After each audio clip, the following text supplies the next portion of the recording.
非常大家這個轉到四條關世界節目現場，禮拜全球新聞短評繼續利用10分鐘嘅時間，帶頭來查找天下大小事情。今晚有請到嘅係國防安全研究院曾復生教授來為大家做評析。先生你好，主持人好，觀眾朋友大家好。禮拜頭條新聞，先來關注嘅係美國、俄羅斯帶頭嘅兩太親江呢頭初級進行嘅人機療後清太嘅放映嘅交換咯。先生你用觀察咯，兩件事情咁係兩方嘅改善關係嘅關係。呢件事情呢，全世界啊，大家全部觸緊一件嘅事情啊，因為呢美國同俄羅斯嘅兩頭人啊，佢全部有壓力啦，所以佢對方啊扣留嘅一隻人犯啦，替也都全部替國家做事嘅人啦，但係政治嘅兩頭人啊，佢有也政治嘅道德同兩頭人嘅正義啊，而同佢都全部糾出來啊。但是呢，也就談判啦，其實呢過去18週年啦，全部喺個進行當中。不過你注意到亞拜呢，喺全世界冷戰以來啊，替代美國同俄羅斯之間啊交換也求換嘅一個動作啊，有關係到7個國家同24位嘅人士啊。但係也關鍵係乜嘅呢？你注意到呢，就喺7月31號啊，那哈馬斯武裝集團呢，佢領袖啊，從伊朗本以色列列詞啊，所以呢，伊朗同以色列呢之間的戰爭啊一觸即發啊，所以呢，亞洲事情啊，如果爆發的話，當然會影響到美國總統派遣的結果啊，所以呢，那美國就同俄羅斯還有德國、土耳其也4個主要的國家展開一個親密的談判，所以在7月31號到8月1號，也短差不多24小時的時間啦，就達成也係交換求換的一個協議。也交換求換的協議啊，最關鍵呢，雖然俄羅斯的總統普丁，佢要求佢係挺重要一個好朋友，咪挺重要一個俄羅斯聯邦安全局嘅一個宣告啊，也而且德國之前也俄羅斯嘅任務，本德國政府主導，同時判刑無期徒刑啊，所以呢，普丁要求講德國搞出也嫌犯啊。用佢轉俄羅斯，那美國總統呢，比同德國的總理肖茲直接表示講，如果講答應普丁的話，那普丁呢其實會勸說伊朗克制對以色列的報復的行動。所以呢，也幾個結構係挺複雜，但是呢，也代表講美國的總統拜登同俄羅斯的總統普丁，還有德國的總理肖茲土耳其的總統埃多根，也攜手共下來合作，達成也係挺重要一個交換求換的一個動作。也表示講4個國家的兩頭人展現嘅兩頭力，同時呢，對全世界展現一個新的一個泰國兩袖之間互動的一個新的範例值得讓大家來了解。繼續來關心嘅新聞係人工中國版嘅星鏈，頭兩個禮拜係發射嘅人工係一箭18升全世界星空一軌。那對中國嘅未來嘅太空競爭來講呢，係點樣評估咯？先生用看。中國也擺發射也千帆星座嘅一個計劃呢，當然係一個很重要嘅里程碑。因為呢，你睇全世界主要嘅國家，包括中國、美國、俄羅斯、英國、德國，還有日本、南韓，還有法國，全部開始喺度發展嘅低軌道嘅衛星望冥童嘅一個系統。所以低軌道衛星冥童嘅系統呢，就地球表面160公里到2000公里，也係太空嘅一個空間啦。開始喺度發展嘅太空衛星冥童嘅一個系統。也太空衛星冥童嘅系統呢，那中國鴉片呢，有3步驟嘅一個計劃。2025年呢，會發射差唔多有300人嘅一個低軌道嘅衛星嚟佈建也區域性嘅一個冥童衛星冥童嘅一個佈局到2017年呢，要發射1296粒嘅一個低軌道嘅衛星嚟佈局全球覆蓋嘅一個衛星冥童嘅一個系統。到2030年啦，要發射14000粒嘅一個低軌道嘅衛星嚟建立高品質嘅一個衛星冥童嘅一個系統。也挺重要一點就講，以下呢全世界主要國家全部在競爭也低軌道衛星嘅位置同樣無線電的一個頻率啊，也低軌道的衛星同無線電的頻率啊，也歸聯合國的國際通訊聯盟來管。也而家規則就係馬沙先那個國家先申請，就要做得先用。但是呢，佢規定要7年以內呢，開始使用；14年以內呢，完成你申請嘅計劃。如果你冇做到就取消。所以呢，你要去世界主要國家，從這個競爭也輕重要一個範圍，也就低軌道衛星網通嘅一個系統啊，輕重要一點對經濟同軍事全有潛在影響。不過呢，中國也面臨嘅高嘅晶片被美國管制嘅一個新嘅壓力啦。對未來發展嘅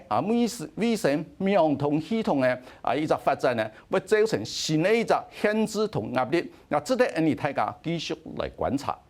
針對了中東最近嘅緊張時刻，咧，美國總統布林肯嘅禮拜係狠話咧哦，係對啦，伊朗表示呢，唔好本來起發衝突狀態，同時咪同以色列講強權嘅呼籲，先生用觀察來看事情咯。也為美國表示呢，如果講呢，以色列同伊朗之間爆發嘅全面性嘅軍事衝突嘅話，那整個中東地區啊，就會陷入也戰爭嘅一個狀況，同時呢，咪可能會引爆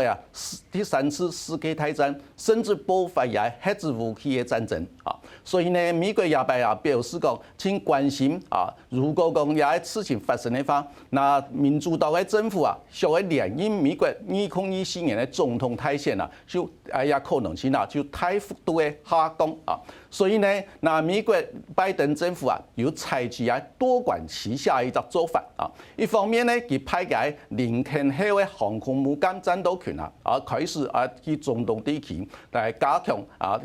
羅斯福號嘅航空母艦戰鬥群，咪在中東地區。所以呢，佢派嘅軍事能量進入嘅波斯灣、紅海同地中海呢，建立一個新嘅一個飛彈無人機防空嘅系統啊，防止呢伊朗對以色列採取軍事行動啊。所以呢，也提一個步驟。第一個步驟呢，是在外交上去採取多面的一個斡旋的動作啊。一方面同俄羅斯那邊希望講普丁總統做得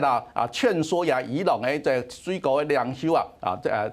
對以色列報復行動採取克制的一個做法。同時呢，佢咪要求拜登政府就同埃及嘅總統，還有在卡達嘅領袖，同時呢，以色列嘅領袖共下了溝通，希望大家全部自我克制。因為呢，那中東地區底下呢陷入第3次世界大戰的可能性越來越高，所以呢，如果有戰爭爆發也表示講拜登政府在中東地區嘅一個外交政策全面的失敗所以呢，會影響到嘅總統候選人哈里斯嘅一個從川普競爭的一個結局因為你如果川普係連任當選美國總統嘅話，那整個世界的結局因為輕態改變，拜登政府佢冇辦法陳述也正面所以呢，亞太結局體咧，所以拜登政府呢，佢就派嘅外交部長國務卿同埋國防部長雙管齊下，希望能夠克制也中東地區爆發引爆全面性戰爭一個處境。這邊來看到係就日本嘅新型嘅貨幣政策嘅會議嘅記錄係顯示講，日本央行嘅下態勢係想要維持寬鬆嘅政策。不過日本怎麼會安尼想呢？後續嘅影響可能會係乜嘅？你注意到呢？美國日本嘅一個中央銀行佢喺7月31號佢宣布講要升息一碼，所以0.25%按多。也消息一出來之後呢，在8月初個日經指數短3個交易日啦，就太落價20%所以造成日本股市輕態一個損失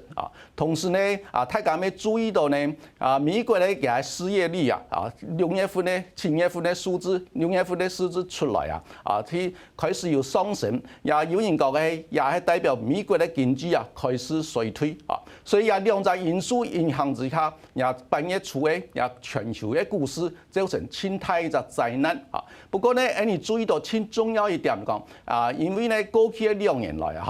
日本呢也人嘅啦，嘅歷史啦清代，所以呢，同時呢，美國呢因為也這個俄烏戰爭，美國通貨膨脹挺高，所以呢，也就短10個月啦，美國的聯準會就採取嘅暴力式嘅升息。短10個月就升息差不多16碼所以呢，也造成美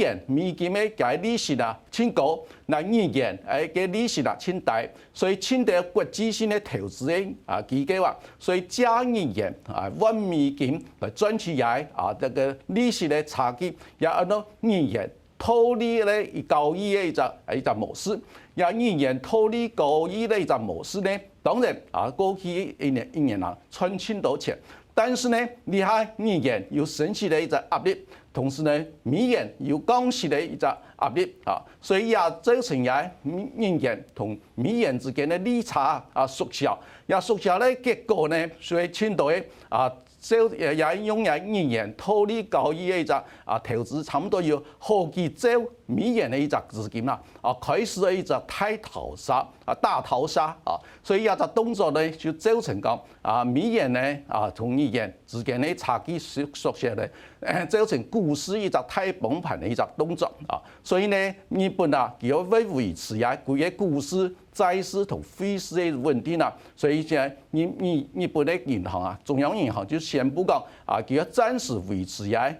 貨幣寬鬆的政策，所以從亞角度來看呢，日元愛嚟升息，同時呢，日元愛嚟升值，亞隻可能性慢慢又會開始下降。羅先生今日帶來嘅平時今日回顧嘅新聞係美國、俄羅斯嘅國家方面嘅行動，韓國、中國太空嘅發展，中東嘅時區，甚至係日本貨幣嘅政策。有時看一下，大家繼續來關注嘅焦點係亞奧運，